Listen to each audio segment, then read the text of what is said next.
안평대군은 그냥 왕자나 글씨를 잘 쓰는 예술가를 넘어서 그 당시 조선의 엘리트 안에서는 사실 굉장히 강력한 문화 권력이었고 문화적인 아이콘이었던 거예요.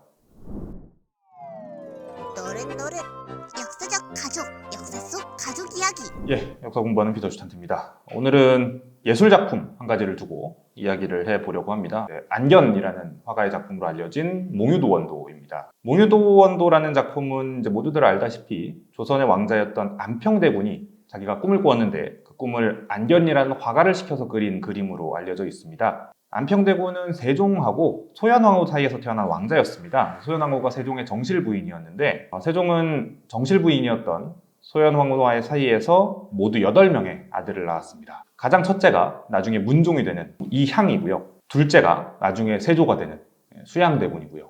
그리고 셋째가 안평대군. 우리는 이제 나중에 와서 보면 수양대군이 어떤 류의 야망을 품고 있었는지는 사실 명확히 알고 있죠. 안평대군 본인도 그런 류의 정치적인 야심을 좀 품고 있었던 것으로 추정이 되고 있어요. 특히나 이제 문종은 1414년생이에요. 근데 수양대군은 1417년생, 그러니까 3살 차이죠. 안평은 1418년생이기 때문에 안평하고 수양은 1살 차이밖에 안 나요. 그러니까 나이가 거의 비슷하고 그렇기 때문에 어렸을 때부터 일종의 라이벌 의식을 가졌던 게 사실 눈에 띄게 보이죠. 사실 조선은 이제 중기만 넘어가도 왕의 친족들은 절대로 정치에 손을 못 대죠.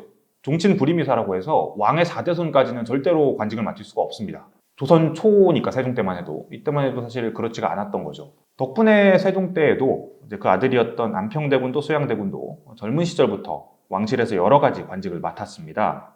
사실 조선의 왕자 중에서는 성균관에 입학한 사람이 이 두 사람이 처음이었어요.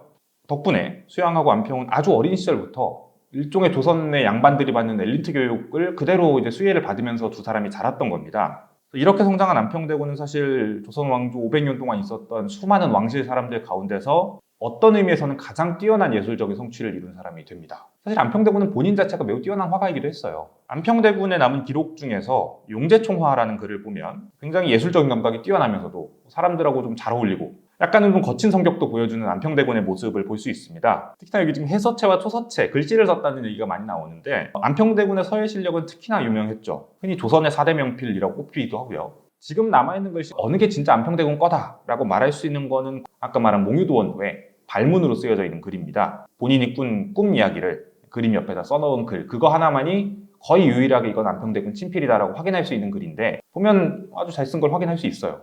우리가 봐도 그냥 잘 썼구나 이렇게 느껴지는 글이죠.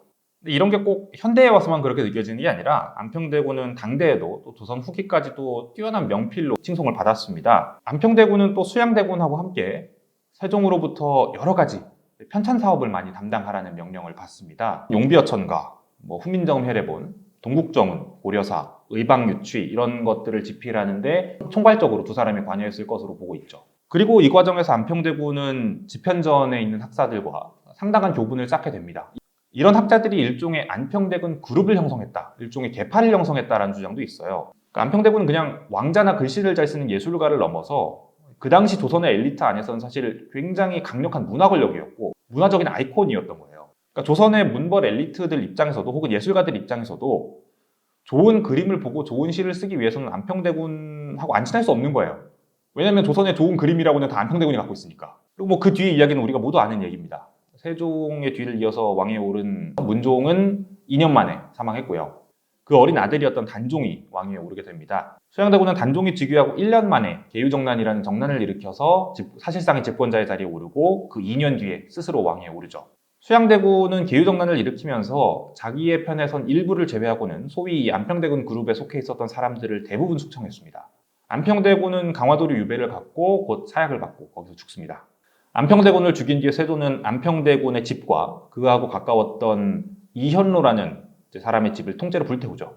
그리고 이 과정에서 안평대군이 가지고 있었던 막대한 컬렉션도 전부 소실된 걸로 지금은 추정하고 있습니다. 안평대군이 가지고 있었던 1만 권의 책, 그리고 중국의 신화, 서화, 또 안평대군 본인이 그렸던 신화 그림도 지금은 그래서 찾아볼 수가 없는 거예요.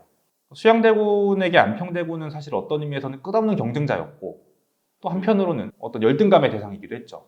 그런 1살 차이의 형제, 이 두 형제의 관계가 결국 권력을 앞두고 비극적인 결말에 이르렀습니다. 그리고 그 과정에서 안평대군이 만들어낸 문화적인 성취도 함께 사라졌죠. 이제 그 작품 자체를 만나볼 길이 없게 된 우리한테는 몽유도원도라는 그림하고 그 발문으로만 남은 안평대군의 흔적이 비극을 보여주고 있는 것 같기도 하죠. 노릇노릇. 오늘 이야기 재밌게 들으셨나요? 앞으로도 저희들의 이야기와 함께하고 싶으시다면 노릇노릇 구독과 좋아요 부탁드립니다.